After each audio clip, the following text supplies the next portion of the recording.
છે। ખાસ કરીને જે પ્રાકૃતિક ખેતી કરતા હોય, ઝેરમુક્ત ખેતી કરતા હોય એના વિશે પણ માહિતી આપવાની છે, રાસાયણિક ખેતી કરતા હોય એની પણ માહિતી આપવાની છે, બંને માહિતી આપવાની છે। સૌપ્રથમ તો આપણે જોવા જઈએ તો જે અત્યારે ઉનાળુ પાકના વાવેતર થયા છે, જેમાં તલ, મગ અને મગફળી આ 3 પાકનું વાવેતર વધારે થયું છે। બીજા વાવેતરો પણ છે, પણ બીજા વાવેતરોનું પ્રમાણ ઓછું છે, આ 3નું વાવેતર વધારે છે। જો કે વાવેતર કોઈ પણ પાકનું હશે, દરેક પાકની અંદર અત્યારે આ સરખી સમસ્યા ચાલી રહી છે। ક્યાંય ફૂગના સુકારા છે, તો કોઈ જગ્યાએ ચૂસિયા જીવાત છે, ચૂસિયા જીવાતની અંદર સફેદ માખી પણ જોવા મળી રહી છે અને અન્ય ચૂસિયા જીવાત પણ જોવા મળી રહી છે। હવે આનું નિયંત્રણ આપણે કેમ કરવું જોઈએ, જેથી કરીને શરૂઆતમાં જે આ પાક અત્યારે ઉગી રહ્યો છે, જો શરૂઆતમાં જ આ પાકને સુકારો અને જો ચૂસિયા જીવાતનો એટેક હશે તો આ પાક છે એ ઝડપથી વિકાસ નહીં પામે। એટલે આની અંદર આપણે 3 પ્રકારના ઈલાજ કરવા જોશે, જેની અંદર એક તો જંતુનાશક તરીકેનો કોઈ પણ વપરાશ કરવો પડશે, બીજું હશે ફૂગ કંટ્રોલ કરવી પડશે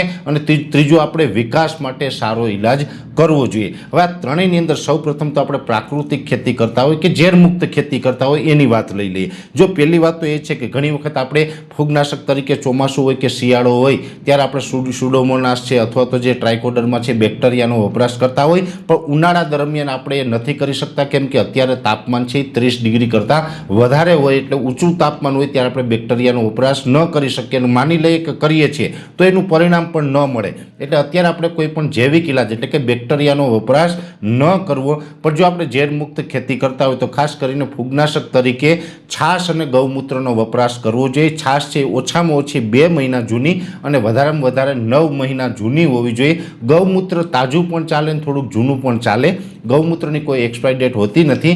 ગૌમૂત્રને છાશ છે એક પંપમાં 500 ml નાખી અને છંટકાવ કરવો, જેનાથી આપણે ફૂગને નિયંત્રણમાં રાખી શકીએ છીએ। જીવાત માટે એની અંદર પંચપર્ણી અર્ક, અમે 5 વનસ્પતિના અર્ક વિશે ઘણી વખત માહિતી આપી ચૂક્યા છે। પંચપર્ણી અર્ક છે જીવાત માટે વાપરી શકાય અને પાકના ગ્રોથ માટે, એનો જે વિકાસ થાય એના માટે એક પંપમાં 250 ml દૂધ અને 100 ગ્રામ ગોળ। દૂધ છે એ ગાયનું જ હોવું જોઈએ અને ગોળ છે એ કેમિકલ વગરનો જે કાળો ગોળ આવે છે દેશી, એ ગોળ હોવું જોઈએ। એટલે ગૌમૂત્ર, છાશ અને એની સાથે આપણે પંચપર્ણી અર્ક આ બંનેનો છંટકાવ પહેલાં કરી દેવાનો।